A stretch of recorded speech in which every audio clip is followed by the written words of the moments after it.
Hi there, and welcome to episode 39 of Celebrity Customer Experience Riffs with me, Jill Raff, where we riff on anything and everything related to employee experience and customer experience. And of course, from the inside out, from employee experience to customer experience because I am truly obsessed with the rewards and benefits that great employee experience, will naturally lead to great customer experience. Because I feel and believe deeply and even obsessed with the fact that everybody deserves a celebrity customer experience and the fact that a great employee experience will lead to that great customer experience. And why shouldn't we all be treated and given the same attention that customers are who are celebrities, right? We're all celebrities in our own right. Our money is all the same in the bank. So everyone deserves the same attention and treatment as celebrities. Why am I so driven about this? Because my parents and grandparents were early McDonald's owner operators. Their first store was National Store number 150, opened in March of 1959 in Ocala, Florida, when McDonald's was the gold standard of the restaurant industry. And today, I think, sadly, so many stores, restaurants, hotels, so many providers have forgotten what it's like to make those connections with their people, starting with their employees and then with their customers. So, due to my upbringing in the Mick family and careers across multiple industries, across seven countries, from ranging from fashion to restaurants to real estate, that common golden thread for me was always something I learned as a young child with Ray Kroc's philosophy of QSC and V: the quality, service, cleanliness, and value. So naturally, I teach the ABCs of QSV. And it's within this core foundation and all the other work that I've done that I truly understand what great CX means, and it's why it's in my DNA.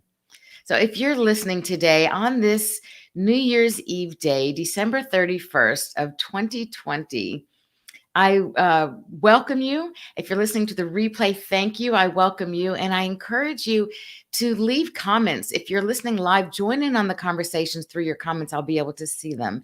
And if you're listening on the replay, getting ready for New Year's, great, no problem. Same thing. Comment, tag me.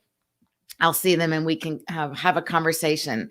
And today's topic, naturally being New Year's Eve, is something I want to talk about, which is an expression very well known: out with the old, in with the new, right? You hear that a lot when you come to the end of a new year, to the end of a term, whether it's in school, maybe end of a quarter in business. Out with the old, in with the new. So I had put a question mark by that because I'm like, whoa, whoa, whoa, whoa, whoa, not so fast. Should we just throw out everything that's old and start with something new? Granted, we live in a very consumer environment where it's a very throwaway environment, which I don't think naturally has all the best benefits for you. So I want to look at that phrase and how it applies to what's going on. Of course, we all want to leave 2020, which was a year of one of the greatest traumatic, devastating times in our world, one of the greatest pandemics of all times, affecting everyone on this planet. So it's my hope and wish that when we say out with the old, that we're saying out with the old stereotypes and judging others based on color, creed, religion, beliefs, and anything, and in with tolerance, acceptance, and appreciation, in with conversations with people. I think if nothing else, this pandemic has really shown us that the virus knows no difference between any of us on any of these matters. So neither should we. Out with that old and in with new tolerance conversations, working with each other. My suggestion, instead of out with the old and in with the new, would be to ask, how do we create an outstanding employee and customer experience, building on the old and preparing for the new? We are, in fact, preparing for what's to come. Now, thank God there's a vaccine, and we are preparing for the new. And it's not preparing for the old norm and what was.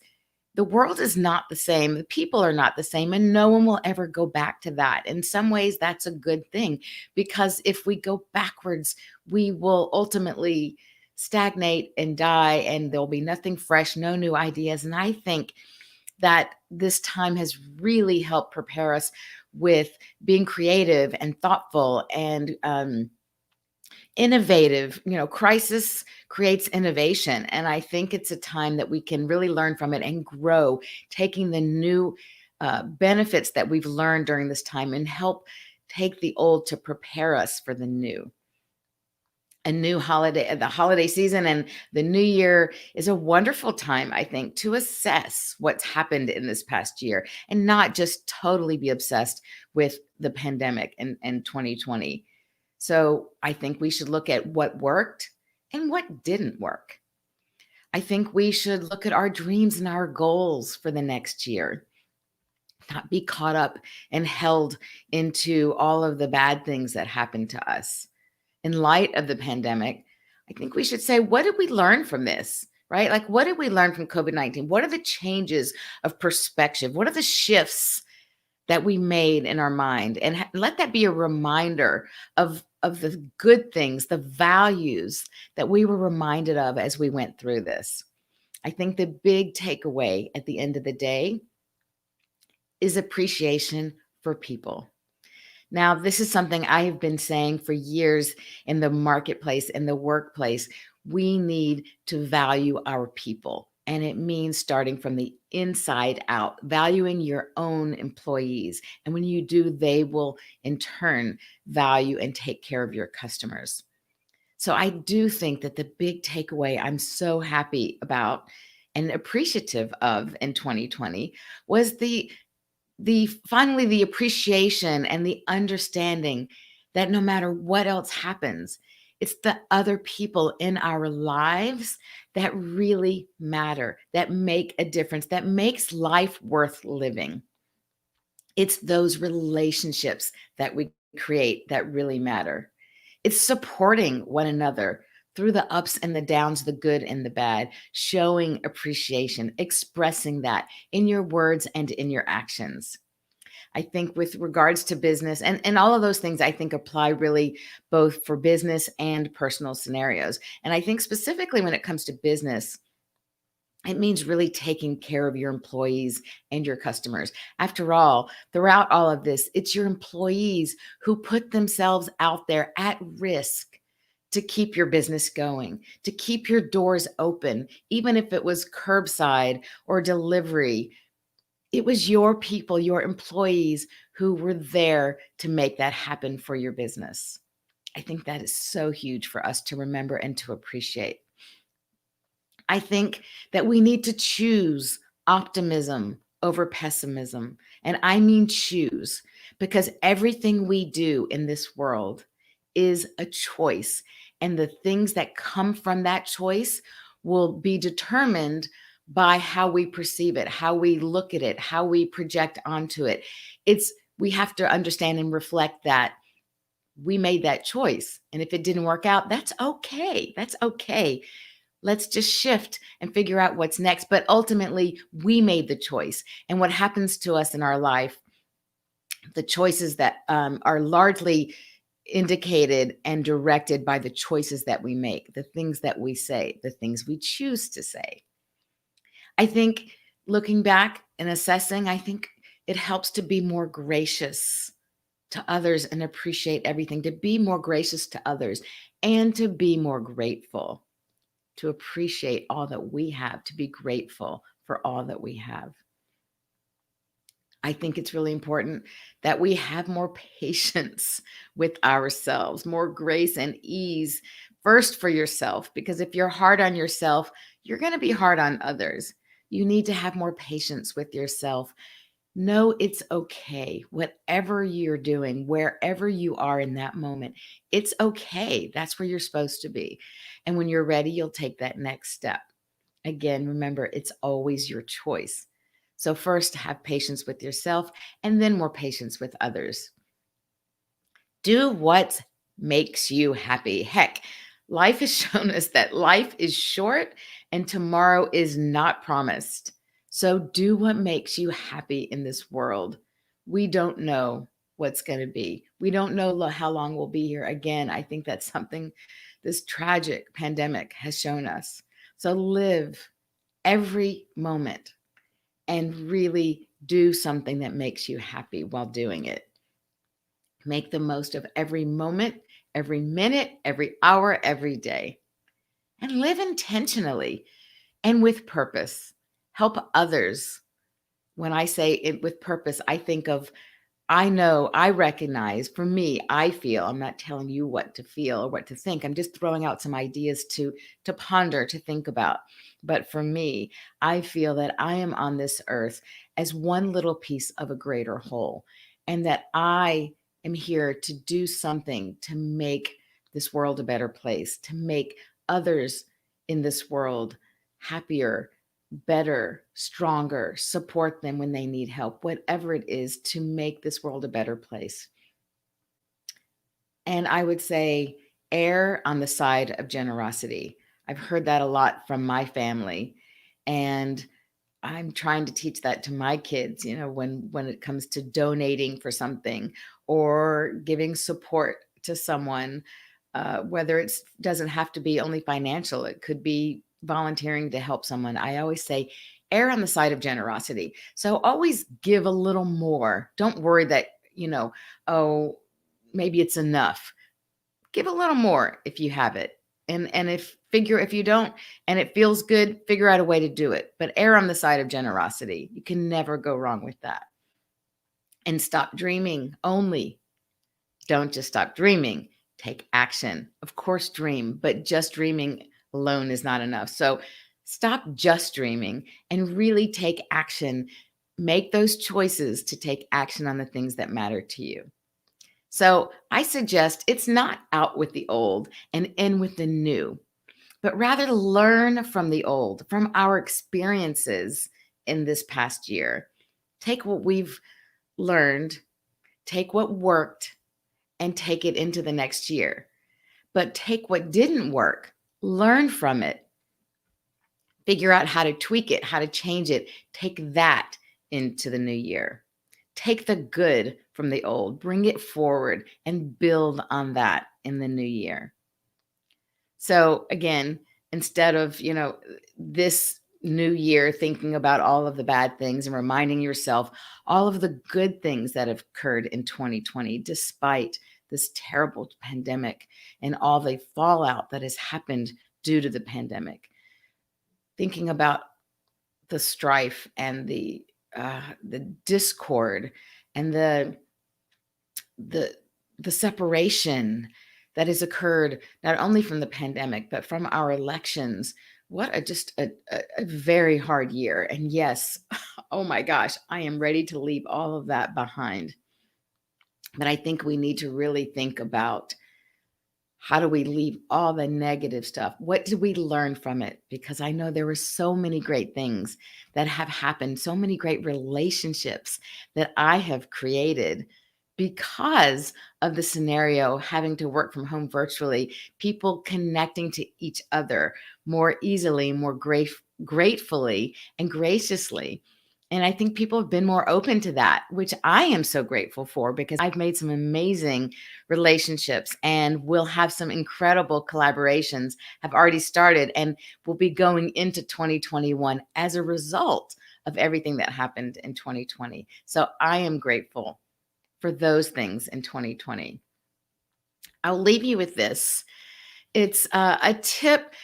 It's what I call my shark with the A and the R squared roadmap to create an environment both at home as well as your workplace of peace and love and appreciation and a better year.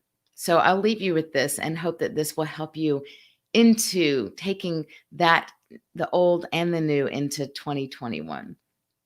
So the S stands for serve, serve from heart. So whether it's helping out around the home, seeing who needs your support, or whether it's in the workplace, serving, helping your other fellow employees, or serving your customers, do it from heart, not because you have to, but do it because you really want to help them, that you are thinking of someone else other than just ourselves. Serve from heart. S. H. Hear. Not just listen to what people have to say. Ask the questions to learn more about what's going on for them, what they need help with, what they want resolved. And then not just listen, but really hear what they're saying so that you can respond and help them. A, the double A squared, stands for acknowledge and appreciate. Acknowledge and appreciate those in your family, those in your home, those friends in your circles, or people that you just meet, and certainly in the workplace. If you want to succeed, if you want to have a productive and a prosperous year ahead, you must acknowledge your people and appreciate them. Show them appreciation verbally, in your actions, whatever you do. People want to know that they're acknowledged and appreciated. And next follows perfectly in suit with that is the R. The R squared stands for respect and resolve. So everyone wants to be respected. It's one of the number one core values of importance, I think, that we want to feel that our ideas, who we are, what we think, what we do is respected. Of course, that starts with any relationship. It doesn't matter if it's one of a personal relationship or one in the workplace, but certainly, again, if you want to have higher retention in your workplace, show your people that not only do you acknowledge and appreciate them, but you respect them. And the second R is resolve. In business, people are coming to you for some sort of resolution. Of, it doesn't have to be that there was a problem. They're searching for something and they want a resolution. So provide that for them. And if it's at home, again, I keep going back to home because we've been home for so much, but it could be anything in the personal relationship. If something needs to be resolved, take care of it. Get it out of sitting in that vault, maybe weighing heavy on you. Get it resolved. You'll feel much lighter and freer, and then dive into that respect. And the last letter, certainly not the least important. In fact, I love it, and I think it really encompasses all of the other points in the roadmap, and that is the K for kindness. Oh my gosh, does our world need more kindness? I think that was a rhetorical question. We all need kindness. We need to just show that we are all alike. We all need the same things. And they go through the shark list that I said, but showing kindness to another person is the greatest gift in life that you can give to someone. So be kind, show kindness to others. I want to thank everybody. This has been an amazing year for me. I started this live cast during COVID, because of COVID, so that I could try to shine the light on other businesses with guests, and shine a light on the business they're doing and the work they're doing for them to be a light to others, to learn from them. It has been amazing. Next week is episode number 40, and I am so grateful to have had this opportunity to come to you through LinkedIn and Facebook and YouTube. And I'm just so appreciative, and it's been incredible. And so I want to thank you for tuning in to the Celebrity Customer Experience Riffs with Jill Raff livecast so far this year for the last 39 weeks. I hope you've enjoyed it. And if you have any questions, of course, reach out to me directly. I would love to hear from you. And if you haven't done so already, if you're on YouTube, subscribe, Facebook or LinkedIn, connect with me, comment, whichever platform you're on, whatever is appropriate. I appreciate you liking and subscribing to the show and connecting to me personally from wherever you're listening, whatever platform you enjoy consuming live cast, podcast, and information. And if you can leave a comment or a 5-star review, if you so feel inclined, I would be very appreciative. And spread the word. Tell others to join us in weeks to come. We are always here on Thursdays, 12 o'clock Central Time. Every Thursday, 12 o'clock Central. And one of the guests that I have coming up, I have an amazing lineup in 2021. And one of my guests, we were talking about doing shows and having guests and being more often. And so I am going to say it right now because it's going to commit me to do this. Every Thursday will be my day for a guest. And I'm going to add another show on Tuesdays for a quick personal note, kind of like this show. And I'm going to make it shorter. I'm going to make them tighter and shorter, just quick tips and ideas, or share an experience that I had, whether it was something with an employee experience or a customer experience. So I'm going to make Tuesdays my live for that. And every Thursday, 12 Central, will be my show where I interview a guest and we have a conversation with the guest. So I already have an amazing lineup all the way through mid-February of 2021. So be sure to join us here. Really excited to do that. And we will talk to you in 2021 with all these great guest lines up. So be sure to join me here, join us here, Thursdays, 12 o'clock Central. I wish everyone a very healthy, happy, and prosperous 2021. Thank you.